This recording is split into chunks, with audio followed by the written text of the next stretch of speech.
আমার স্বামীর দ্বিতীয় স্ত্রী আমি। একটা দুর্ঘটনার কবলে পড়ে আমার স্বামী আমাকে বিয়ে করে। আমার স্বামী একজন বড় ব্যবসায়ী। ব্যবসার কাজে গিয়েছিলেন আমাদের গ্রামে। আমরা ছোটোখাটো পরিবার। আমার বাবা একজন ইমানদার মানুষ, মসজিদের ইমাম। মা মারা যায় ছোটোবেলায়। এরপর আর বাবা আমাদের দিকে তাকিয়ে বিয়ে করেনি। আমি পড়াশোনায় ভালো ছিলাম।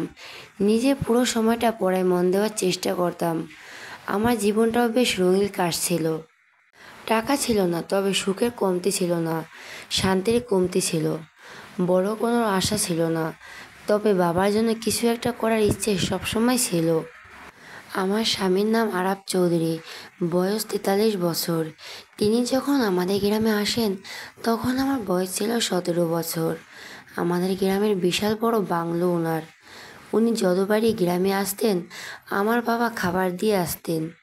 এতে অবশ্য তিনি আমার বাবাকে টাকা দিতেন। যে কয়বার উনি গ্রামে এসেছেন সে কয়বার আমি ওনার কখনো মুখোমুখি দেখিনি। দেখা হয় সেদিনই, ওনার সাথে আমার যেদিন বিয়ে হয়। ঘটনা আরও 3 মাস আগের। উনি গ্রামে এসেছিলেন ব্যবসার কাজে। বরাবরই গ্রামে আসলে রান্নার ভরটা আমার উপরেই পড়ে। যেদিন দেখি বাড়িতে অনেক ভালো মন্দ রান্না হচ্ছে সেদিন বুঝতে পারি উনি এসেছেন। শেষবার যখন উনি এসেছিলেন সেদিন রান্না করে বাবাকে ডাকতে গিয়ে দেখি তিনি শুয়ে আছেন। অবেলায় শুয়ে থাকতে দেখে বাবা ভীষণ জ্বরে কাতরাচ্ছে। আমার উপস্থিতি টের পেয়ে বাবা আমাকে বললেন, আয়েশা মা, তুমি খাবারটা চৌধুরী সাহেবের জন্য নিয়ে যাও। আজকে আমার শরীর খারাপ লাগছে। বাইরে বৃষ্টি। গতরে একদম শক্তি নেই যে উঠে খাবার নিয়ে যাব। বাবার শারীরিক কষ্ট বুঝতে পেরে আমি এই বাদল বৃষ্টি ভেদ করে কচু পাতা মাথায় দিয়ে ওনার বাড়িতে যাই। বেলা তখন দুপুর 2টো। আমি যেতেই আরাফ চৌধুরী আমার দিকে তাকিয়ে জিজ্ঞেস করলেন, কী চাই, এখানে কেন এসেছ? আমি কিছুটা ভয়ে কাঁপতে কাঁপতে উত্তর দিলাম, আপনার জন্য খাবার নিয়ে এসেছি। বাবা ভীষণ অসুস্থ, তাই আসতে পারিনি। সেদিন এতটাই ভয়াক্ত ছিলাম যে ওনার মুখের দিকে তাকিয়ে কথা বলার সাহস পাচ্ছি না।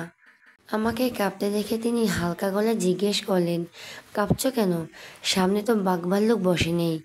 খাবার কি সবসময় তুমি রান্না করো? আমার ভয়াক্ত গলার উত্তর আসলো, জি স্যার, আমি রান্না করি। তিনি বেশ স্বাভাবিক গলায় আমাকে বললেন, খাবারটা টেবিলের উপর রেখে চলে যাও। আর রাতে রান্নার প্যারা নিতে হবে না। রাতে আমি খাবো না। জি স্যার। আমি খাবারটা রেখে বাড়ি থেকে বের হলাম। কথোপকথনের সময় একটাবারও আমার ওনার চোখের দিকে তাকানোর সাহস হলো না। এমনি কি দেখতে কেমন সেটাও আমি বলতে পারবো না। আমি বাড়ির গেটের সামনে আসতেই চারপাশ অন্ধকারে মেঘের গর্জন দিয়ে ছেয়ে যাচ্ছিল। ভয়ে আমি জড়সড় হয়ে গেটের কোণে দাঁড়িয়ে আছি। আকাশের দিকে তাকিয়ে লক্ষ্য করলাম চারপাশে মেঘে ঘেনা করেছে। যখনই বাড়ি যাবার জন্য পা বাড়ালাম তখনই বৃষ্টি ঢল আকাশ থেকে নামতে শুরু করলো। আমি তাড়াহুড়ো করে গেট থেকে বের হয়ে রাস্তায় আসলাম। পুরো শরীর বৃষ্টির পানিতে ভিজে গেছে। আমি বের হতেই পাড়ার মহসিনের সাথে আমার দেখা। মহসিন এ পাড়ার সবচেয়ে ইতর লোক।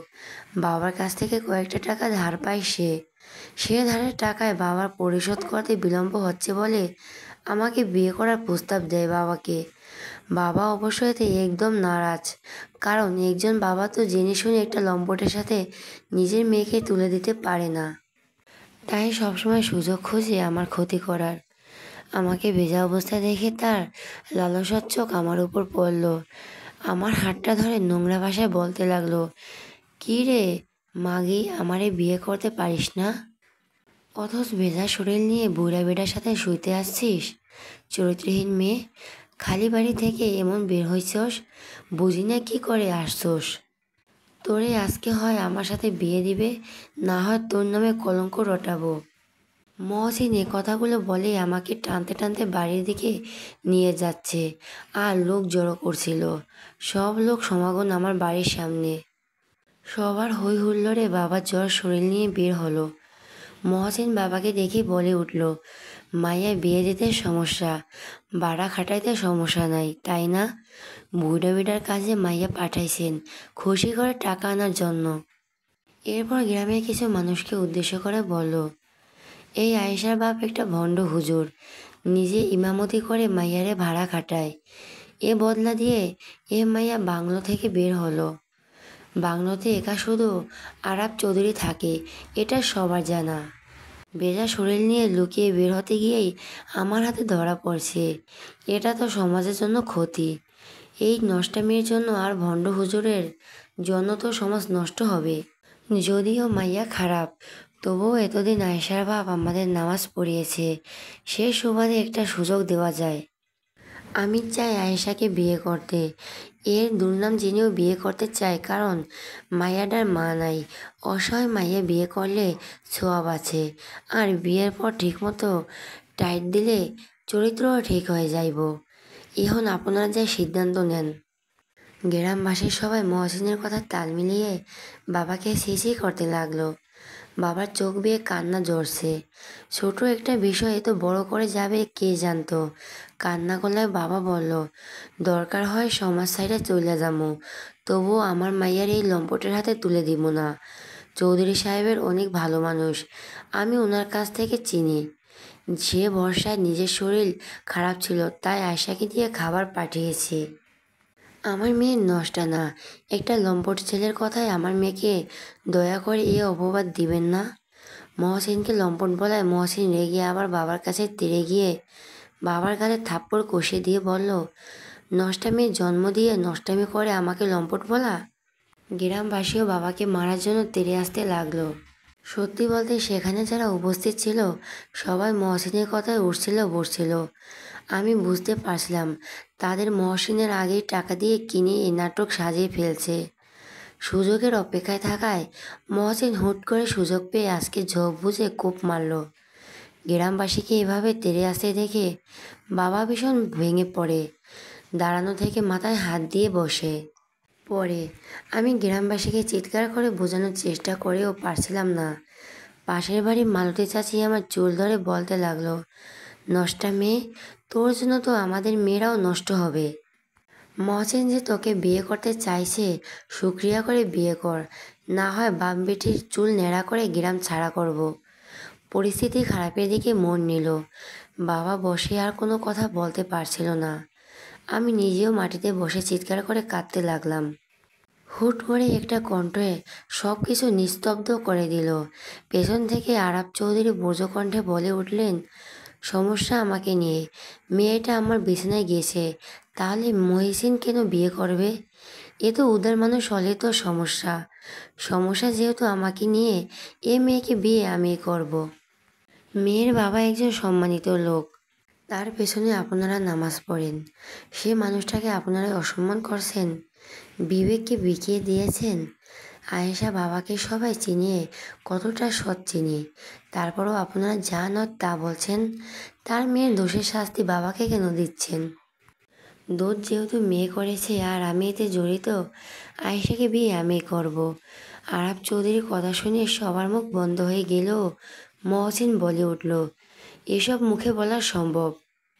বিয়ে করলে এখন এ মুহূর্তে করেন, আমি কাজী ডাকি। বড়লোকের মুখের কথার দাম নাই।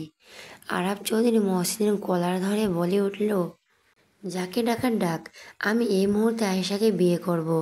আমি এক কথার মানুষ, আমার জবান শক্ত। এরপর গ্রামবাসী তোপে পড়ে আমার বিয়েটা হলো। কিভাবে সবটা পাল্টে গেল নিজেও বুঝলাম না। বাবা সেই যে মাথায় হাত দিয়ে মাটিতে বসছিল, আর কথা বলেনি। বিয়ের পরের দিন বাবা কষ্ট সহ্য করতে না পেরে হার্ট অ্যাটাক করে মারা যায়। সবার অপমান, এত সব কথা নিজের মেয়ের এমন করে বিয়ে, এসব বাবা সইতে পারেনি। বাবার মৃত্যুটা আমাকে একদম হতাশ করে দেয়। গ্রামের মানুষ আমার কাছে বিষয় মতো লাগতে শুরু করে।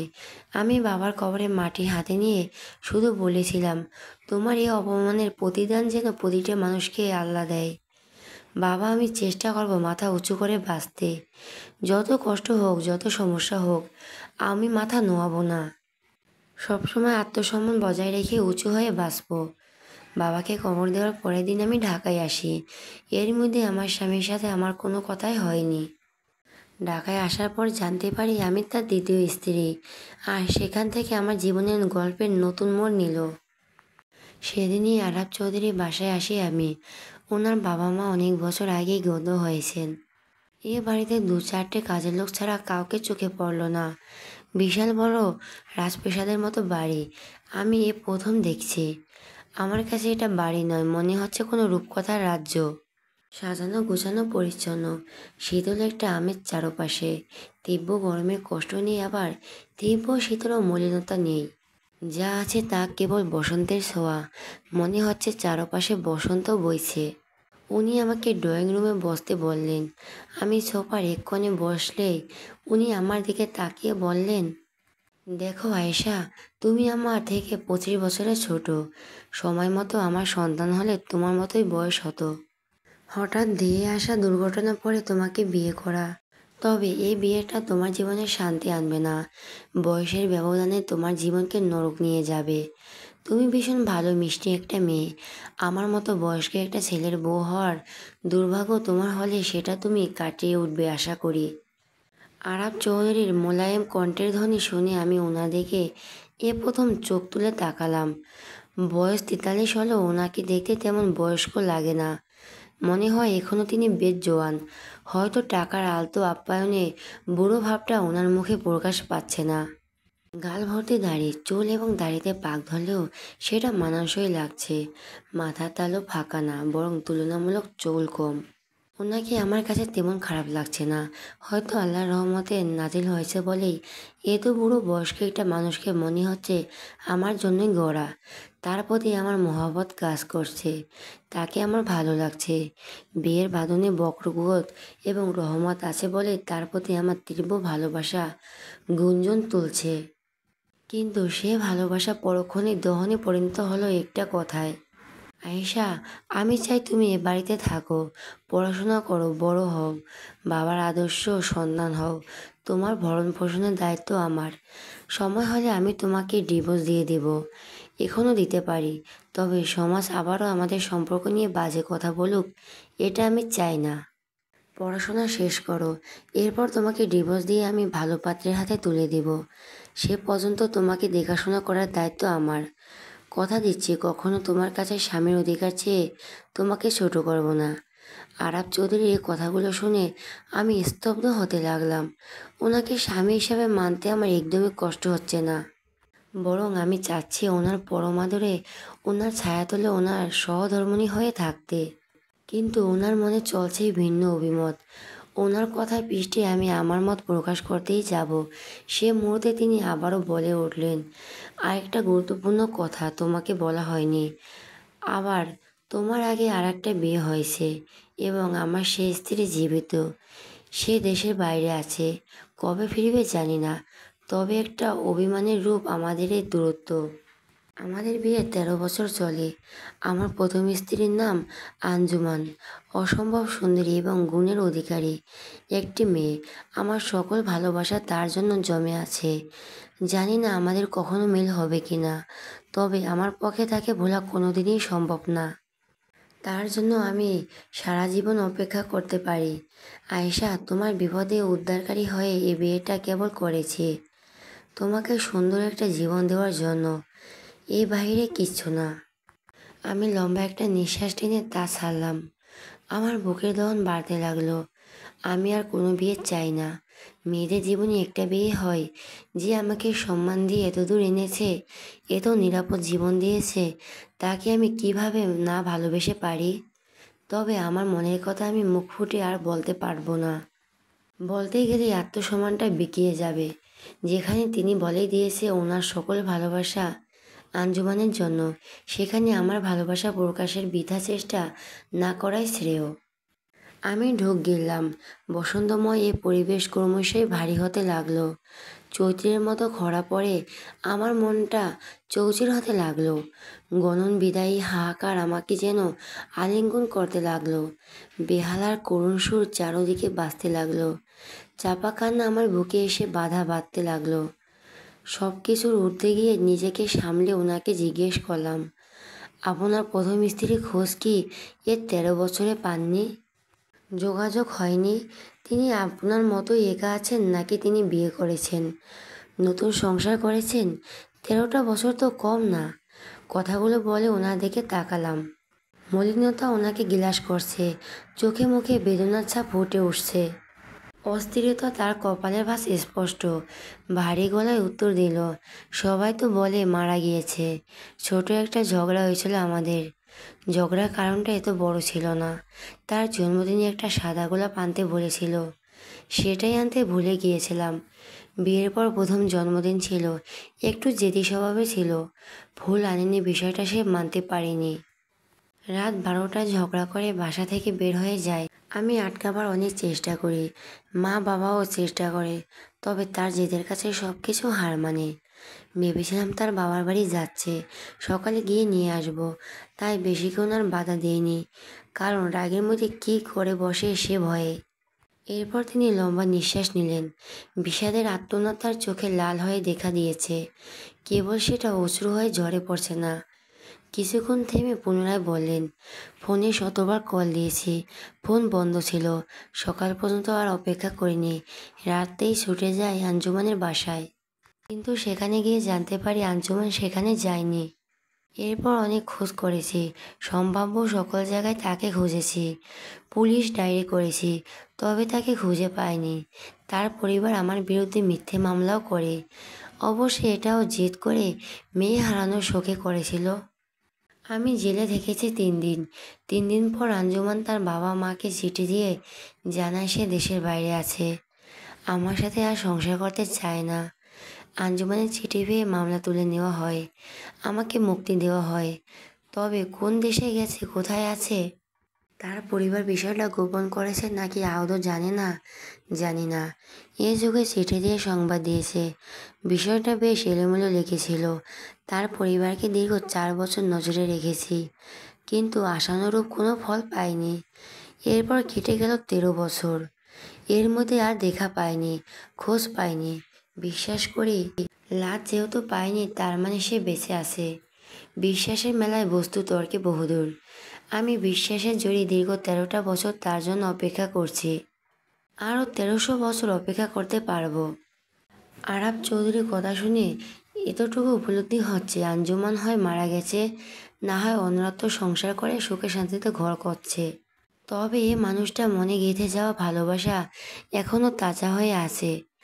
আমাকেও আঞ্জুমানের জায়গাটা দখল করতে হবে। তার মনে নিজের ভালোবাসা এমনভাবে গাঁথতে হবে যেন তিনি সব কিছু ভুলে আমাকে ভালোবাসে। তবে আমার মনে এ কথা গোপনই থাকবে, অভিসারে তার মনে যায় চেষ্টা চলবে। আমি আবারও তার দিকে তাকালাম। লাল চোখগুলো আরও লাল হলো, গলা খাঁচিয়ে নিজেকে স্বাভাবিক করলো। এরপর আমাকে বলল, তোমার যা লাগবে নির্দ্বিধায় আমার কাছে চাইবে, আমি সব দিব। আমি কেবল বিড়বিড় করে বললাম, আপনার মন লাগবে। তিনি আবার বিড়বিড় শুনে আবারও জিজ্ঞেস করলেন, কি বললে? আমি কিছু বলতে যাব, ঠিক তখনই কারো উপস্থিতি টের পেলাম, সাথে সাথে পরিবেশটা বদলে গেল।